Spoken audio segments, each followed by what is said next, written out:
Episode 8 of the Bomber Show on Shaw Cable TV here with Michael George. I got to point this out, Michael George, Episode 8. The Bombers are currently on their second longest losing streak of the season of one game. What happened in York? That must have been so disappointing. In fact, let me talk about this. As a Bomber fan, to lose a game with 7 seconds left is a tough and bitter pill to swallow when you're sitting at home in Flin Flon. What was it like for you sitting there in Yorkton, having a front row seat to that ultimate collapse in 7 seconds? And I don't know, I thought a well-coached team with a man such as yourself leading the reins with you and Mike Reagan, with 7 seconds left, your team would be prepared to pull out a great tie. But no. They score with 7 seconds to go, Michael George. Now let me ask you another question. Why you got 2 first names? But never mind. What happened? I've got 4 first names. But anyway, what happened was unlucky hop, kind of, or bounce, I guess. Guy turned around and threw it out front and went off one of our guys' skates and right to their guy, and he put it in the net. At the end of the day, it happens, I guess, and move on. But staying on the positive side of things, we came back. We were down 4-1 at the start of the third period, and, we played some solid minutes there and came back and, scored with about a minute left and thought we were going to get to overtime, and they pulled a quick one on us. But at the end of the day, live and learn. Well, you've had a couple of good scraps with Yorkton, though. At the Whitney Forum, it was a bit of a different story where you had, a good, a 3-goal victory against them. Wasn't there, it 4? 4-goal, yeah. 4-goal victory against them. So, but do they have your number a bit, or is this just like the way it goes sometimes in hockey? Because 2 of your losses out of 5 this year have been to Yorkton. Yeah, I think there, though. In fairness to the Bombers, there. Yeah, they've played really well against us this year. I mean. At the same time, they're a good team as well, and when you're in those tight games like that one was, I mean, it can go either way. It comes down to a bounce, and they get it. And, I don't think we played our best game of the year by any means, but at the same time, we got ourselves in a chance to win. But at the same time, we made a comeback, and, it would have been a pretty awesome bus ride home if we would have completed it. But end of the day, they got the win, and we'll just have to, get that a little more amped up next time they come to town. For our last meeting of the year before playoffs. Who knows? Maybe we'll see them then. Well, and there's nothing wrong for this club to have a good, tight game where you have to have your A game to pull out a win on the road. Yeah, exactly. When you, we're on TV. Thanks a lot. Okay, let's start the whole thing over. No, keep going.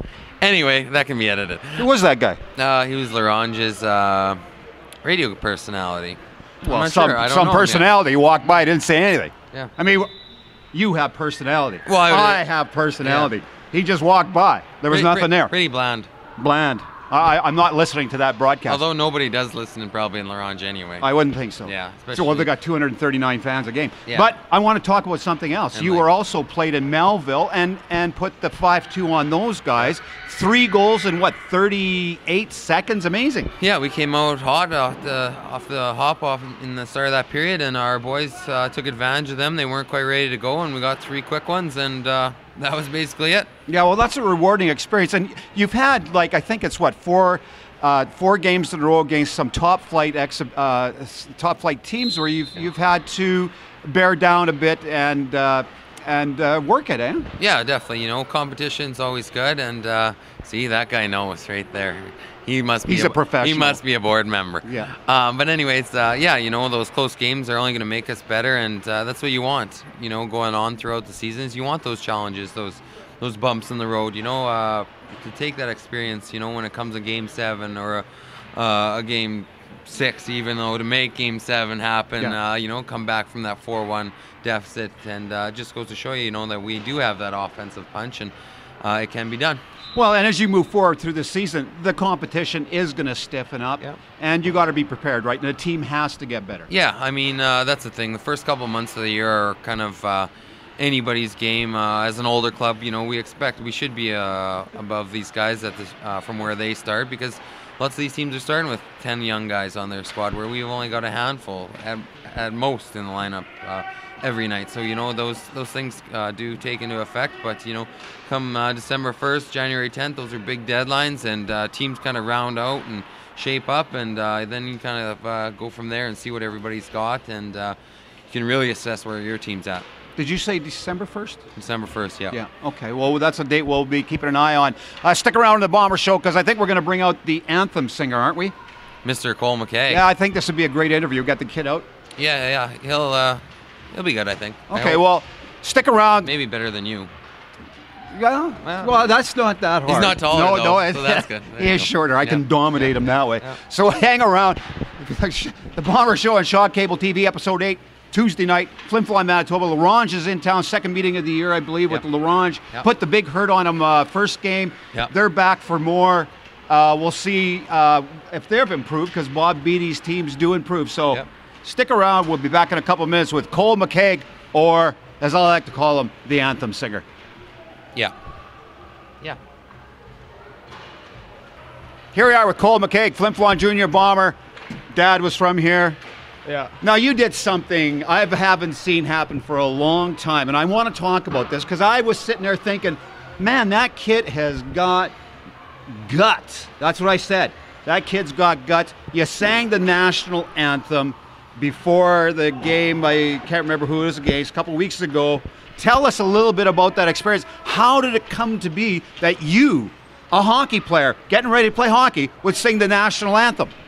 Well, on our southern road trip there, I got shoe checked. If you know what shoe checking means, or yeah, someone crawls under the table and puts some goo on your shoe.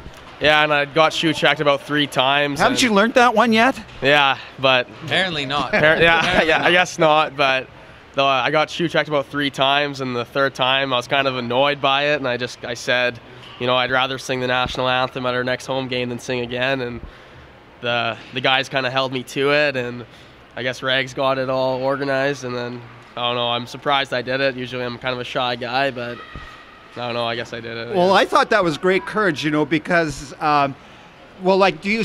I mean, I don't know. Ask him if the shoe checks quit happening. Ask him that. Did they stop, Cole? No. Have you had any since? I've had one, I think, actually, but I didn't do it. I didn't want to do it.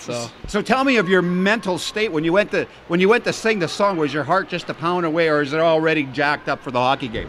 I was jacked up for the game, but it was even more when Paul called my name to go sing "O Canada." I didn't think it was actually going to happen, and then when it did, I was just like, holy, this is, nerve-wracking, I guess. Well, I want to hand it to you because I do a bit of singing myself, and I know sometimes you get in front of an audience. Under the best of circumstances, it's a kind of a tough thing. So congratulations on doing that. And by the way, I wanted to say your offensive production this year has picked up. Things seem to be going a little more on the offensive side for you. Yeah, definitely. I had a good summer. I worked really hard. I put on about 10 pounds. So, I'm starting to shoot the puck more. And, Rags kind of always, told me if I shoot the puck, good things will happen and stuff. My dad always says that too. So I'm doing that more this year, and good things are happening. Thanks, Rube. Should we give a big shout out to Rick? Yeah. Hi, Mom. Hi, Dad. How are you doing? Hey, Rick and Carol. I'm on the Bomber Show. This is great, I guess.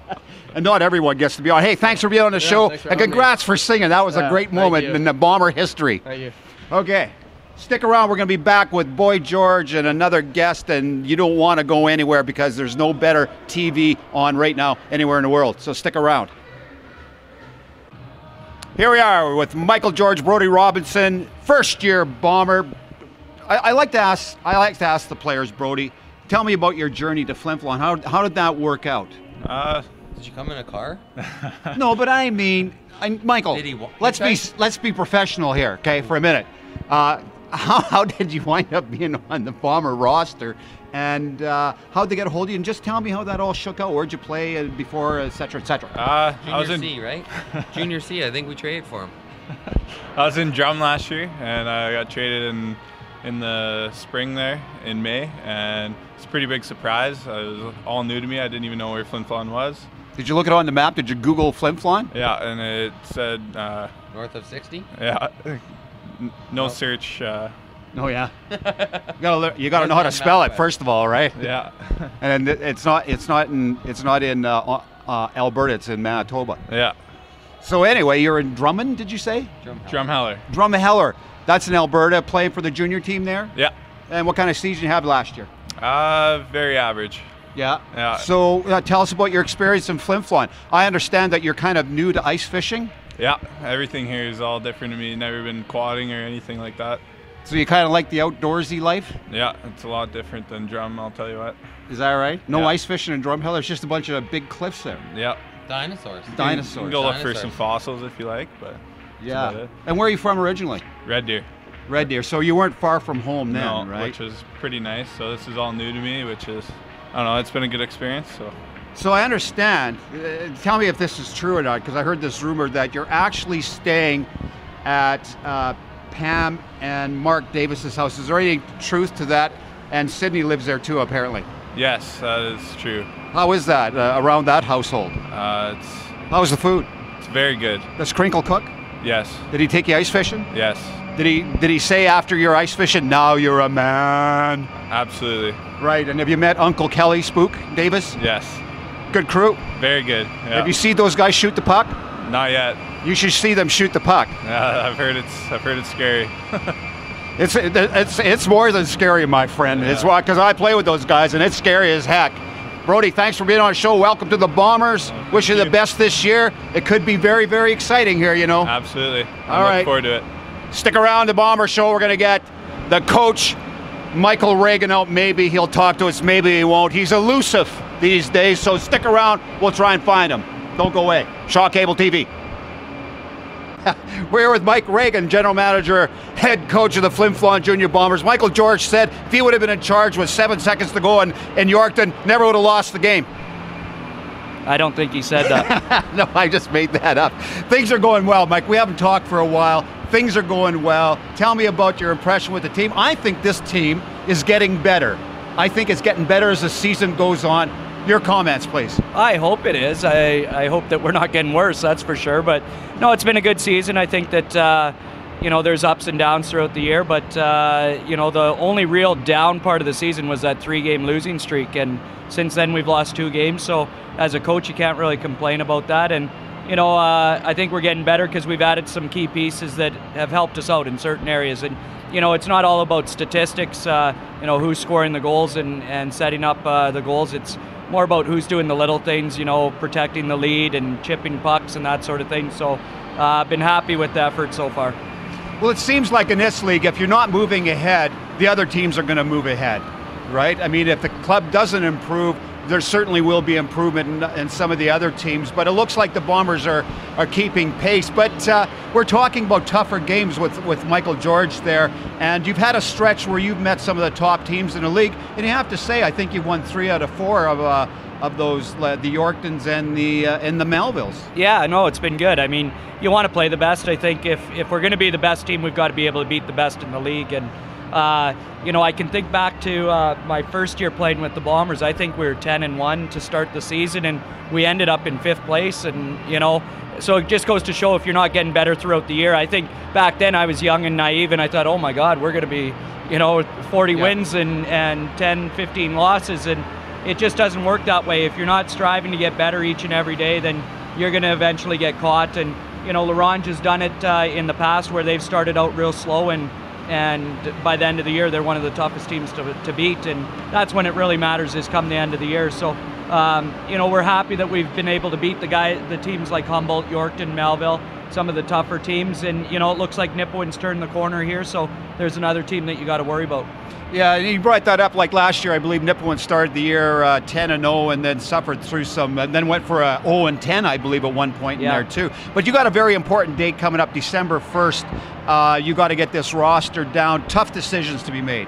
Very tough. I think the last 2 weeks we've analyzed our roster 150 times, and we've made 50 changes to it. And there's games that you really like your players, and there's games where you feel like I got to blow this thing up, and and that's terrible to say when you've only lost 5 games, but at times you just look at individuals and you wonder, is this a guy that I can win a championship with? And that's what we're asking ourselves right now. Do we have enough guys that we feel can win a championship and are going to put it on the line when it counts? And I think that we'd like to make 1 or 2 moves before the December 1st deadline. I mean, I'm not going to sit here and say that we're not looking for players. I mean, I think that, like you said, we always got to get better. And if there's a player out there that can make us a better hockey club and a tougher team to play against, then we're going to add that guy. Well, I don't want to sound like a cliche, but you have the pieces to be able to move ahead. I think you have enough, dare I use the word, equity in this team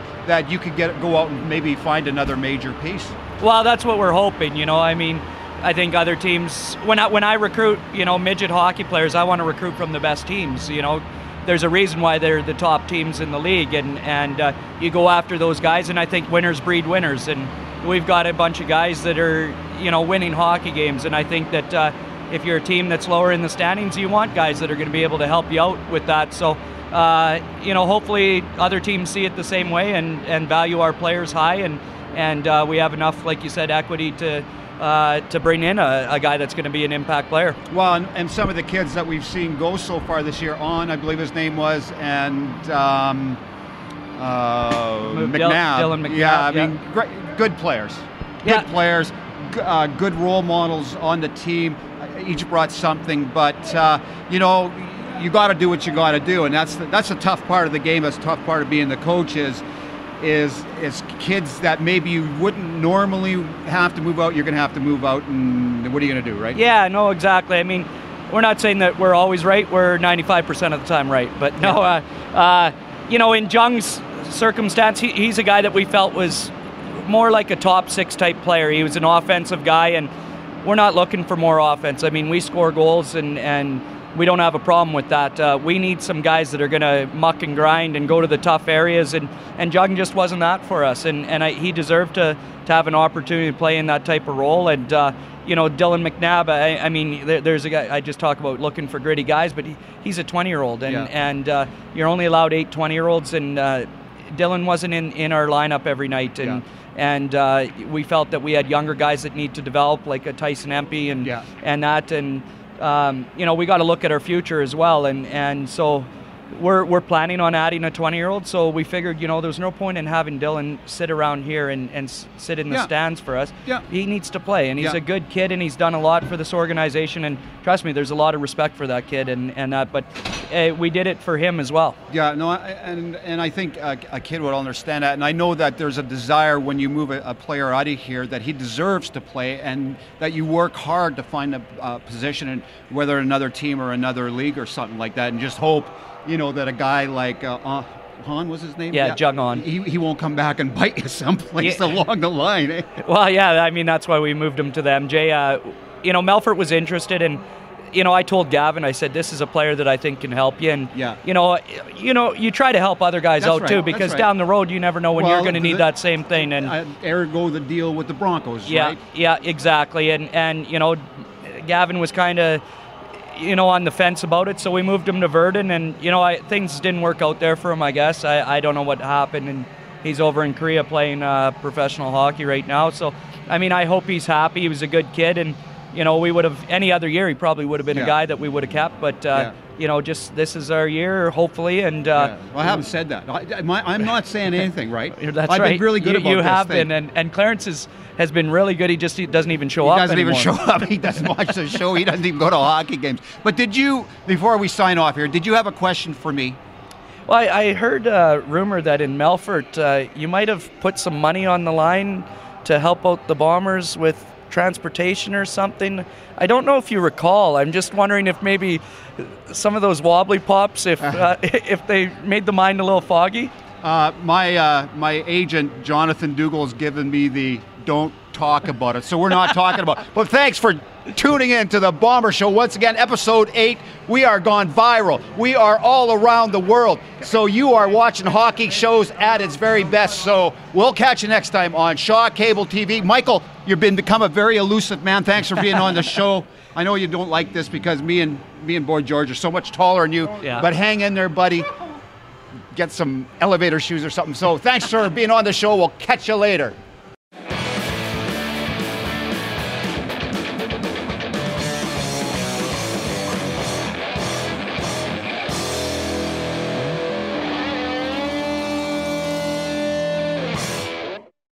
Do I have to have my assistant with me? Yeah, move right in. Move in here, come on, closer. You know, they can see the whole Bomber logo above your head. You get out of This here. is He's not great. in here. Okay. No, I want him to do the interview. All right, well, I'm not doing it. Okay, well, okay.